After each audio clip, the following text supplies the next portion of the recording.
एक किताब है जो हम सभी को पढ़नी चाहिए, द 5 AM क्लब। ये उन सक्सेसफुल व्यक्तियों के बारे में बताती है, उनकी कुछ नियम, उनके रूल्स ऑफ लाइफ बताती है जो ऑलरेडी सक्सेसफुल है, और जिन नियमों ने, उन रूल्स ने इनको हेल्प किया है, मदद किया है वो सक्सेसफुल आदमी बनने में। जैसे 5 AM क्लब बुक में उन व्यक्तियों के बारे में है जो अमीर हैं, सक्सेसफुल है अपनी लाइफ में, चाहे वो बिजनेसमैन हो, एंटरप्रेन्योर हो, कोई भी फील्ड से हो। और उनमें एक बात कॉमन थी कि वो लोग 5 या 5 बजे से पहले उठते थे। अगर हम इंडियन कल्चर की भी बात करें तो इसमें भी जो है ब्रह्म मुहूर्त में उठना और उसके बाद अपने काम में लगना बहुत अधिक इम्पोर्टेंट, महत्वपूर्ण बताया गया है। इस बुक में आप बड़े बड़े सक्सेसफुल व्यक्तियों के बारे में पढ़ेंगे कि जो 5 AM क्लब में है। मतलब सुबह उठना एक ऐसी आदत है कि जो सभी सक्सेसफुल व्यक्तियों में पाई गई है, और ये तो हम जानते भी हैं इस बारे में। अगर मैं आज की बात करूं, अगर मैं भारत के सिनेरियो की बात करूं, तो मुझे लगा कि आपसे कुछ बातें शेयर करनी चाहिए, क्योंकि आज हमारे देश का युवा ऐसा हो गया है कि घर में रखा हुआ वो फर्नीचर है जिसको दीमक लग गई है। ब्रह्मचर्य एक ऐसी चीज है जो हमें फोकस्ड 100% किसी भी फील्ड में देने के लिए बहुत इंपॉर्टेंट है, क्योंकि जब तक हम फोकस नहीं रहते अपनी फील्ड में, जब तक हम 100% नहीं देते, तब तक हम सक्सेसफुल नहीं होते। एक सक्सेसफुल और एक स्ट्रगलर के बीच में यही फर्क होता है। अगर ब्रह्मचर्य का पालन हम करते हैं या हमारे देश का युवा करता है, तो वो अपनी फील्ड में जरूर सक्सेसफुल होगा। इसमें सबसे पहला सवाल ये आता है कि क्या शादी के बाद ब्रह्मचर्य का पालन हो सकता है? तो मैं आपको बता दूं कि योगेश्वर धर्म संस्थापक भगवान श्री कृष्ण ने शादी के 12 साल बाद तक ब्रह्मचर्य का पालन किया था, तब त्याग किया था, और 12 साल के बाद एक प्रद्युम्न नाम की संतान को पैदा किया था। और ऐसा बताया जाता है कि जब भगवान श्री कृष्ण और प्रद्युम्न साथ में चलते थे तो कोई बता नहीं पाता था, मुश्किल हो जाता था ये पता करना कि कौन ब्रह्म भगवान श्री कृष्ण है और कौन प्रद्युम्न है। मतलब इतनी तेजस्वी संतान थी। तो ब्रह्मचर्य का पालन शादी के बाद भी हो सकता है, पहले भी हो सकता है, ऐसा कोई नियम नहीं है। दूसरी चीज, आज ब्रह्मचर्य को नष्ट करने के, खराब करने के लिए अनेक अनेक चीजें हैं। टीवी से लेकर मोबाइल फोन से लेकर काफी ऐसी चीजें हैं जो ब्रह्मचर्य का नाश करती है। उससे हमें ऊपर उठना होगा, उस चीज को हमें खुद ही सॉल्व करना होगा। मेरी वीडियो बनाने से या मेरे कुछ नियम बताने से वो जो है आपका काम आसान तो कर सकती हैं, लेकिन पूर्ण रूप से उस प्रॉब्लम को सोल्व नहीं कर पाएंगे। ब्रह्मचर्य के लिए कुछ चीजें हैं जो जरूर हमें अपनानी चाहिए। जैसे पहली चीज है दिनचर्या। एक व्यक्ति अगर कोई 5 बजे उठता है, जैसे 5 AM क्लब है, वो व्यक्ति 5 बजे उठता है, और दूसरा व्यक्ति अगर 7 बजे उठ रहा है, 7:30 बजे उठ रहा है, तो यकीन मानिए 24 घंटे के अंदर उन दो व्यक्तियों के कार्य करने की क्षमता में तो फर्क आएगा ही आएगा। दूसरी चीज, वो व्यक्ति जो 7 बजे उठ रहा है वो ऑलरेडी 2 घंटे पीछे हो गया उस व्यक्ति से जो 5 बजे उठ रहा है। उसके बाद वो व्यक्ति 5 बजे उठकर योग प्राणायाम करता है, अपनी दिनचर्या करता है, या अपनी फील्ड का पढ़ाई करता है, अगर वो विद्यार्थी है, स्टूडेंट है, तो वो उससे आगे निकल गया। ये दिनचर्या में आता है, ये दिनचर्या हमें अपनानी होगी। और जब तक ये दिनचर्या हम नहीं अपनाएंगे, तब तक कोई भी काम में हम अपना 100% नहीं दे सकते। दूसरी बात दिनचर्या में क्या आती है, कभी भी हम अपना समय वेस्ट नहीं कर सकते, क्योंकि समय पहले ही कम है। 5 AM क्लब में बताया गया है जितने भी सक्सेसफुल व्यक्ति हैं वो कभी भी ट्विटर फेसबुक पर अंगूठा नहीं घुमाते, वो यूट्यूब पर अपना समय बर्बाद नहीं करते। अच्छी चीजें जरूर लेते हैं, अच्छी चीजें कहीं से भी ली जा सकती हैं, लेकिन उसके लिए दिन में 2 घंटे अंगूठा घुमाना फेसबुक ट्विटर पर जरूरी नहीं है। तो हमें ये करना होगा कि हम अपना समय कैसे ठीक करें, इन चीजों से अच्छी चीजें कैसे निकाल के लाएं। दूसरा, हम अपने समय को कब वेस्ट कर रहे हैं और उसको यूटिलाइज कैसे करें।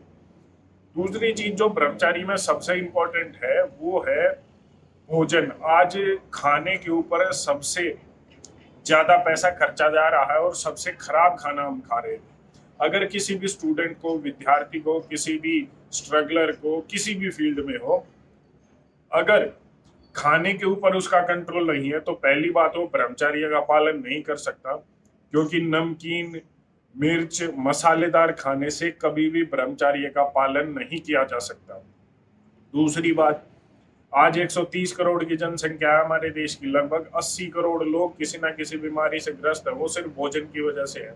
तो ब्रह्मचर्य का पालन तो उनके लिए छोड़ ही दीजिए, वो कर सकते हैं या नहीं कर सकते ये सवाल ही नहीं उठता, क्योंकि वो कर ही नहीं पाएंगे अगर कोई व्यक्ति स्वस्थ नहीं है। तो खाना एक इम्पॉर्टेंट चीज है, खासकर विद्यार्थियों के लिए। सात्विक भोजन हमें लेना चाहिए, इस पर मैं पहले भी बात कर चुका हूँ।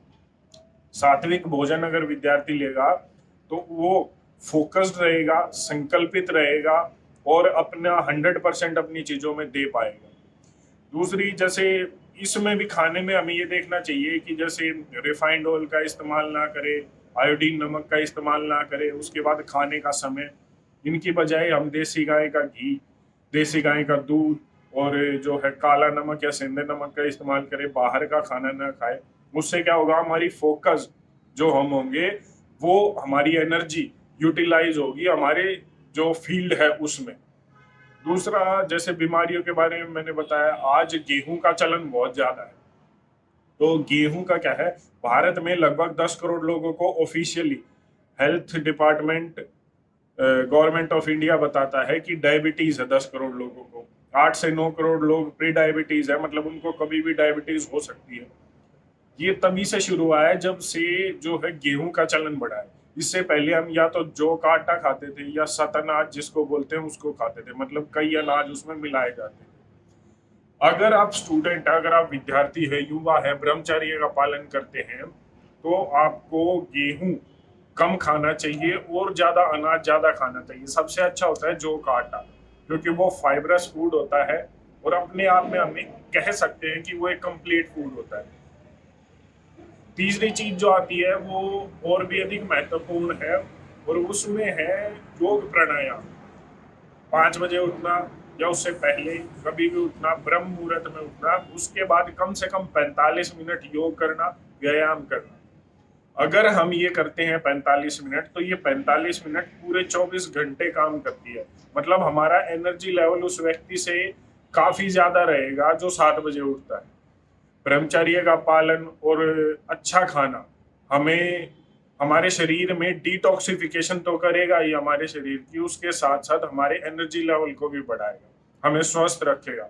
और अगर हम खुद को स्वस्थ रखेंगे तो हम अपनी फील्ड में 100% दे सकते हैं।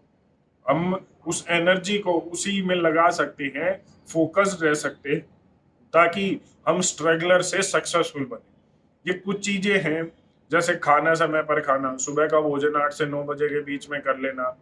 दिन में अगर आप खाना खाते हैं तो ठीक है, वैसे 2 बार ही आयुर्वेद में बताया गया है कि हमें खाना खाना चाहिए।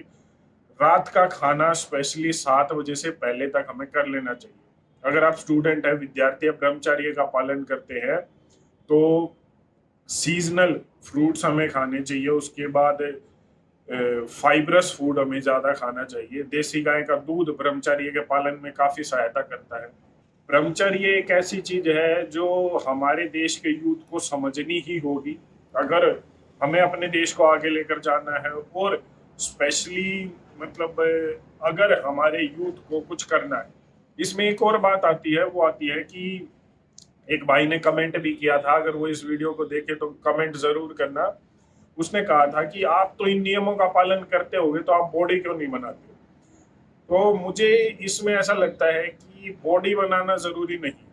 अगर आपके 15 इंच 17 इंच के बाइसेप्स ट्राइसेप्स है तो मुझे नहीं लगता है उसमें कुछ अलग फर्क होगा अगर आप ब्रह्मचर्य का पालन करते हैं तो। क्योंकि आप भगत सिंह जी की, अगर आप वीर सावरकर के शरीर को देखें तो उनके बाइसेप्स ट्राइसेप्स इतने बड़े नहीं थे, लेकिन वो लोग संकल्पित थे, फोकस्ड थे, अपनी फील्ड में माहिर थे और देश के लिए वो काम कर गए जो शायद आज का युवा जिसके 15-17 इंच के जो बाइसेप्स हैं वो नहीं कर पाता।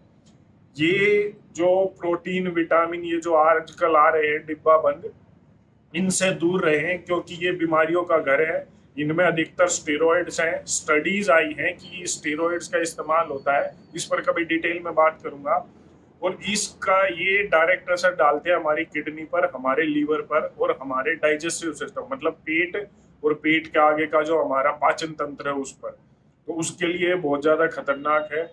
अगर हम इन सब से दूर रहकर अगर ब्रह्मचर्य का पालन करें, योग व्यायाम करें, प्राणायाम करें, तो हम ज्यादा आउटपुट दे सकते हैं और 5 AM क्लब जैसे सक्सेसफुल व्यक्तियों में अपना नाम कर सकते हैं। फिर कभी इस पर कुछ और विषय लेकर आऊंगा। धन्यवाद। जय।